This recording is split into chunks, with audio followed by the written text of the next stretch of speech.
இந்த இதுல resource and development சாப்டர்ல இதுதான் இருக்கிறதுல இம்பார்ட்டன்டான பாயிண்ட்ஸ். ஃபர்ஸ்ட் டெஃபினிஷன் நான் சொல்றத அப்படியே நோட் பண்ணி வச்சுக்கோங்க.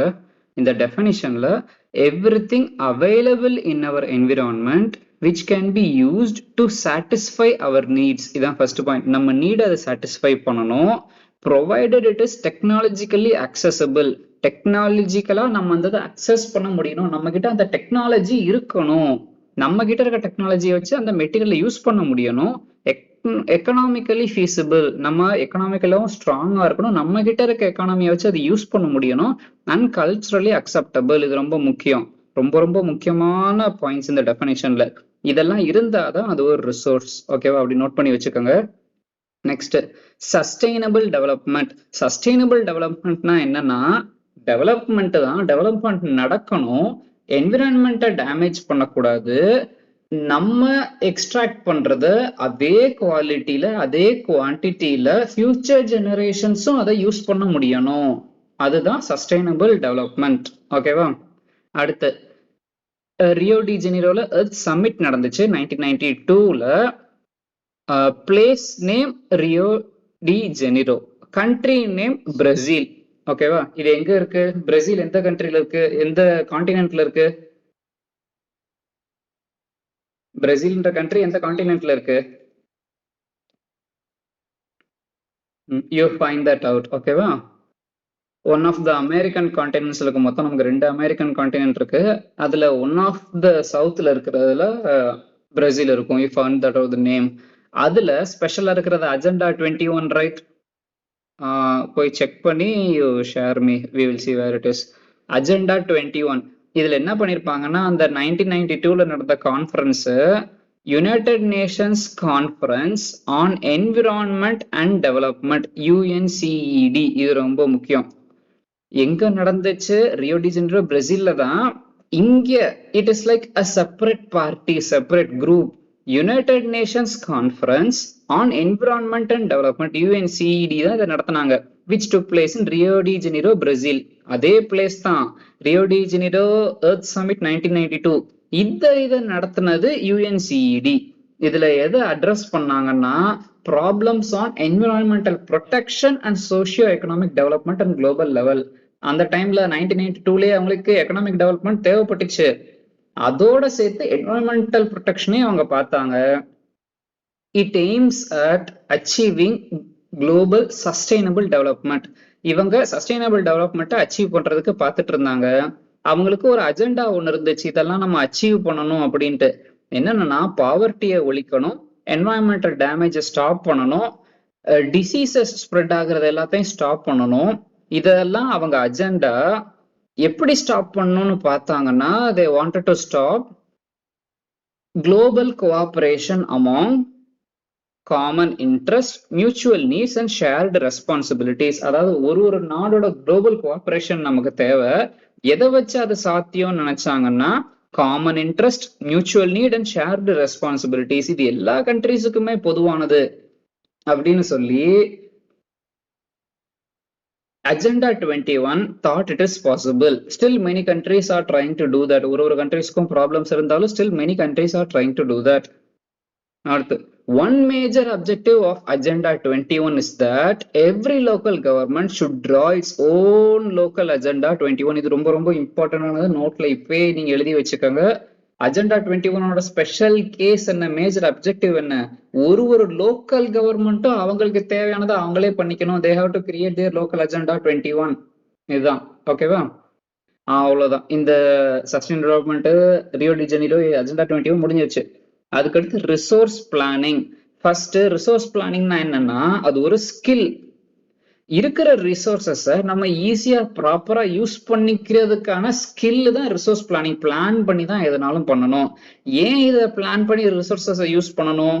ஏன்னா இருக்கிற எல்லா ஸ்கில்லுமே லிமிட்டட், அப்புறம் அன்இவனா டிஸ்ட்ரிபியூட் ஆயிருக்கிறதுனால சில கண்ட்ரில அந்த ரிசோர்ஸே இருக்காது. So they have to plan properly and then அடுத்தவங்கள்ட்ட வாங்கி அதை யூஸ் பண்ணணும். So this planning is all essential. ஒரு கண்ட்ரில அந்த ரிசோர்ஸ் இருக்குன்னா மேபி அது ரொம்ப கம்மியா ஸ்கேர்ஸா இருக்கலாம், இல்லாட்டி அது அன்னிவனா டிஸ்ட்ரிபியூட் ஆயிருக்கலாம். இதனால நம்ம பிளான் பண்ணி தான் இந்த ரிசோர்ஸஸை யூஸ் பண்ணணும். இவ்வளவு மேஜர் இம்பார்ட்டன்ஸ் அதுக்கு இருக்கு. அடுத்து ரிசோர்ஸ் பிளானிங்ல 3 ஸ்டேஜஸ். ஒன்னு வந்து preparation of inventory of resources. அந்த இன்வென்டரி ரிசோர்சஸுக்கான இன்வென்டரி நம்ம ரெடி பண்ணணும். அதாவது அந்த ரிசோர்ஸ் நம்ம என்ன ரிசோர்ஸ் நம்ம கிட்ட இருக்கு அப்படின்னு பார்க்கணும். யூஸ்வலா இன்வென்டரின்றது எப்படி சொல்லுவோம்னா, நம்ம கிட்ட என்ன ஐட்டம்ஸ் இருக்கு, அது எவ்வளவு இருக்குன்னு பாக்குறது இன்வென்டரி. பேசிக்கா நம்ம கையில எவ்வளவு இருக்கு அவ்வளவுதான். அடுத்து evaluation in terms of availability for development. நம்ம கிட்ட எவ்வளவு அவைலபிளா இருக்கு டெவலப்மெண்ட்டுக்காக. நெக்ஸ்ட் பார்ட் வந்து planning for exploitation and resource. Exploitation of resource. இங்க எக்ஸ்பிளாய்டேஷன்ன்றது அதை ஃபுல்லி யூஸ் பண்ணிக்கிறது தான் எக்ஸ்பிளாய்டேஷன் இங்க. ஓகேவா? இப்ப யாராவது ஒருத்தவங்க ஒரு ரிசோர்ஸ் எக்ஸ்பிளாய்ட் பண்றாங்கன்னா they are using it to the fullest. அதான் எக்ஸ்பிளாய்டேஷன் அர்த்தம். Next, the first stage includes surveying, mapping, measurement of characteristics and properties of resources. இப்ப ஃபர்ஸ்ட் இன்வென்டரி ஆஃப் ரிசோர்சஸ் இருக்குல்ல, அதாவது அந்த ரிசோர்சஸோட இன்வென்டரினா அதை பத்தி டாப் டு பாட்டம் நமக்கு தெரிஞ்சிருக்கணும். என்ன ரிசோர்சஸ் இருக்கு, அது அங்க என்ன நிலைமையில இருக்கு, அதோட ஃபுல் ப்ராப்பர்ட்டிஸ். இப்ப ஏதாவது ஒரு மினரல் எடுத்துக்கிட்டோம்னா அதுக்கு பிசிக்கல் ப்ராப்பர்ட்டி, கெமிக்கல் ப்ராப்பர்ட்டி தெரியற மாதிரி இந்த ரிசோர்ஸ் பத்தி எல்லாமே தெரியணும்.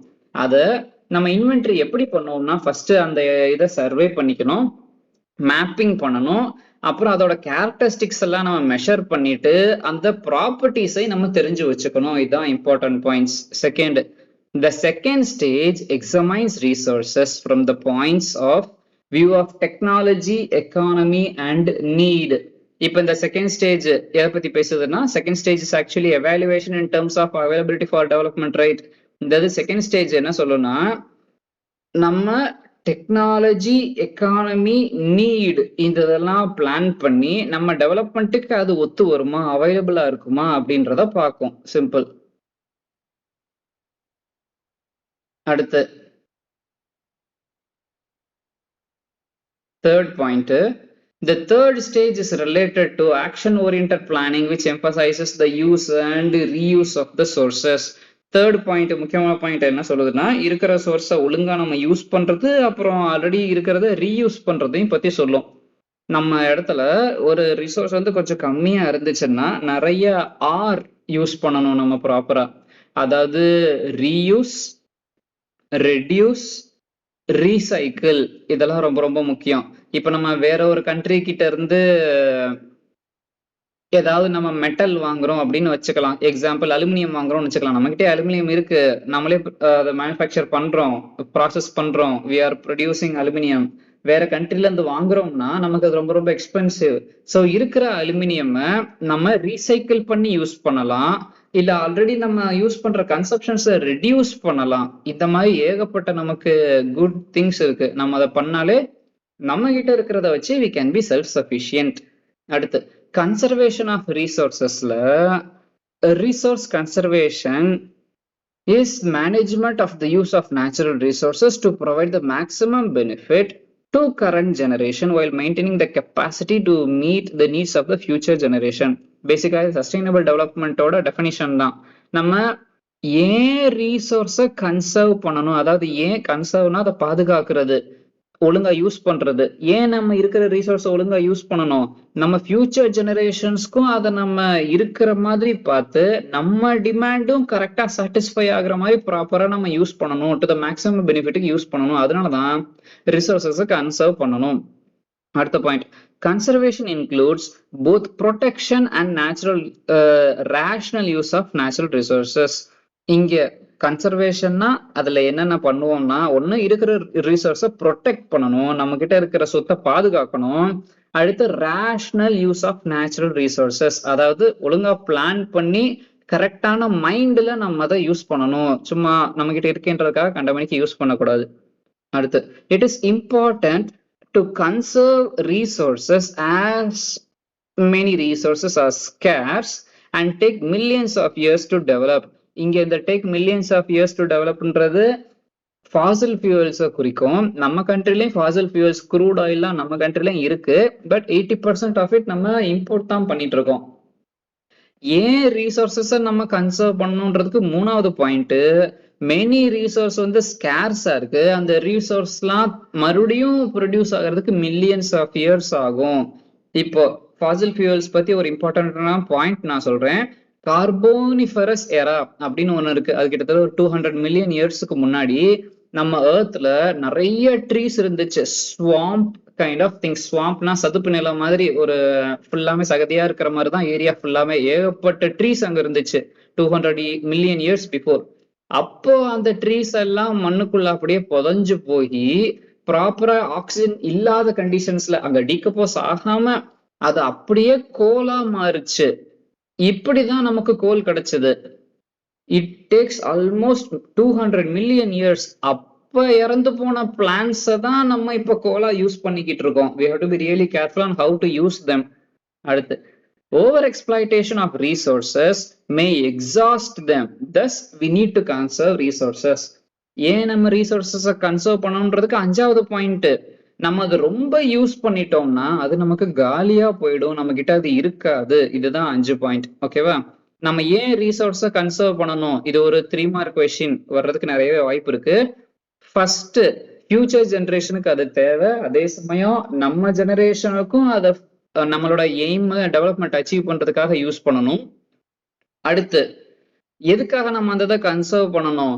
நம்ம கிட்ட இருக்கிறத ப்ரொடெக்ட் பண்ணிக்கிட்டு அதை கரெக்டா ரேஷனலா யூஸ் பண்றதுக்காகவும் நம்ம அதை கன்சர்வ் பண்ணணும். அடுத்து, தேர்ட் ஒன், ஏன்னா இருக்கிற ரிசோர்சஸ் எல்லாம் ஸ்கேர்ஸா இருக்கு. சில ரிசோர்சஸ் டெவலப் ஆகுறதுக்கு மில்லியன்ஸ் ஆஃப் இயர்ஸ் ஆகும். ஃபோர்த் ஒன், நமக்கு இருக்கிற ரிசோர்சஸ கேர்ஃபுல்லா யூஸ் பண்ணிக்கணும். நம்ம அது ரினியூ ஆகுறதுக்கு we have to give some time. அடுத்து, ரினியூ ஆகுறதுன்னா மறுபடியும் அது புதுசு ஆகிக்கிறதுக்கு தான். அடுத்து, ஃபிஃப்த் ஒன், நம்ம அதை ஓவர் எக்ஸ்ப்ளாய்ட் பண்ணிட்டோம் அப்படின்னா அது காலியா போயிடும். இந்த மாதிரி ரீசன்ஸ்க்காக நம்ம ரிசோர்சஸ கன்சர்வ் பண்ணணும். அவ்வளவுதான். கன்சர்வேஷன் ஆஃப் ரிசோர்சஸ்ன்றது ஃபுல்லா முடிஞ்சிச்சு.